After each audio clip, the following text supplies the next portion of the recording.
श्री रैदास जी महाराज। संत शिरोमणि श्री रैदास जी की निर्मल वाणी संदेह की ग्रंथियों को खोलने में समर्थ है। श्री रैदास जी ने जो भी कहा है वह सदाचार, स्मृति, वेद शास्त्रों के अनुकूल ही है। उन्होंने नीर क्षीर अर्थात सत और असत का विवरण करने वाला परमहंसों का भाव अपने हृदय में धारण किया तथा सार असार का निर्णय करने वाली उनकी वाणी को परमहंसों ने अपने हृदय में धारण किया। आपने अपने इसी मर्त्य शरीर से भगवान की कृपा और परम श्रेष्ठ गति प्राप्त की। राज सिंहासन पर बैठकर अपने शरीर में सोने का यज्ञोपवीत दिखाकर आपने पूर्व जन्म की ब्राह्मण जाति का विश्वास लोगों को दिलाया।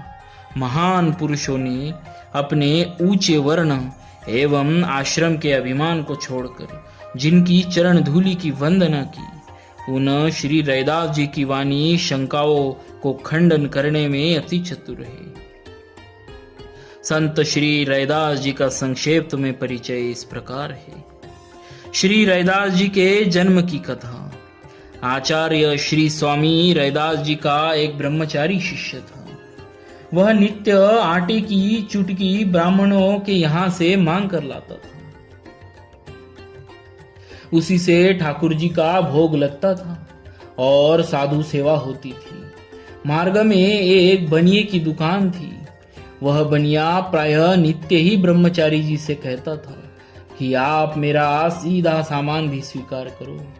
इस प्रकार उसने 10-20 बार कहा, परंतु नियम के विरुद्ध उस बनिए से सामान लेना ब्रह्मचारी जी ने स्वीकार नहीं किया। एक दिन बड़े जोर की वर्षा हो रही थी। चुटकी मांग कर लाना संभव नहीं था, अतः उस बनिए से ब्रह्मचारी जी ने जो भी आवश्यक था सीधा सामान ले लिया। जब श्री आचार्य जी ने ठाकुर जी को भोग लगाया तो उस दिन प्रभु भोग आरोगते हुए ध्यान में नहीं आए। तब उन्होंने ब्रह्मचारी से पूछा, कहो आज भिक्षा कहां से लाए हो? उसने उत्तर दिया, एक बनिया से।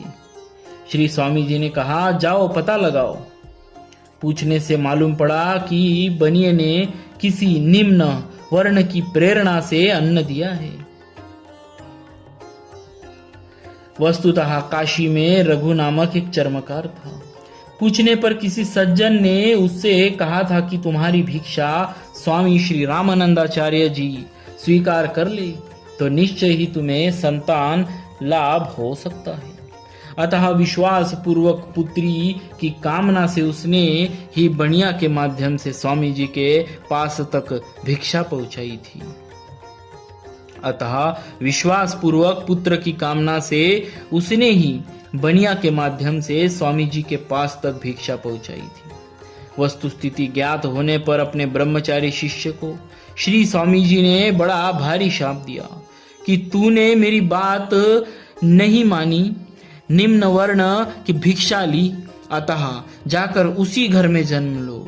वही दूसरे जन्म में श्री रैदास भक्त हुए। माता अपने बालक रैदास को दूध पिलाना चाहती थी, पर बालक रैदास दूध पीने की कौन कहे। इन्हें माता का छूना भी अच्छा नहीं लगता था, क्योंकि गुरुदेव की उत्तम सेवा के प्रताप से इन्हें पूर्व जन्म की सब बातें याद थी। इसी समय श्री स्वामी जी के लिए आकाशवाणी हुई कि आपके शाप से आपके शिष्य का जन्म रघु चमार के घर में हुआ है और वह दूध नहीं पी रहा है। उस पर कृपा कीजिए। दयावश श्री स्वामी जी शीघ्र ही स्वयं चलकर वहां आए। बालक के दूध न पीने से माता पिता बड़े दुखी थे। स्वामी जी को देखते ही वो दौड़कर इनके चरणों में लिपट गए और प्रार्थना करने लगे कि कोई उपाय करके बालक को बचाइए। तब स्वामी जी ने बालक को दीक्षा देकर शिष्य बनाया और दूध पीने की आज्ञा दी। बालक के सब पाप दूर हो गए और वह दूध पीने लगा। श्री रैदास जी आचार्य को ईश्वर के समान मानकर मन में पछताने लगे कि मैं बिल्कुल भी अज्ञानी और अपराधी था। पर स्वामी जी ने मेरे अपराधों को भुलाकर इतनी कृपा की कि वो स्वयं पधारे। बोलिए श्री रैदास जी महाराज की जय।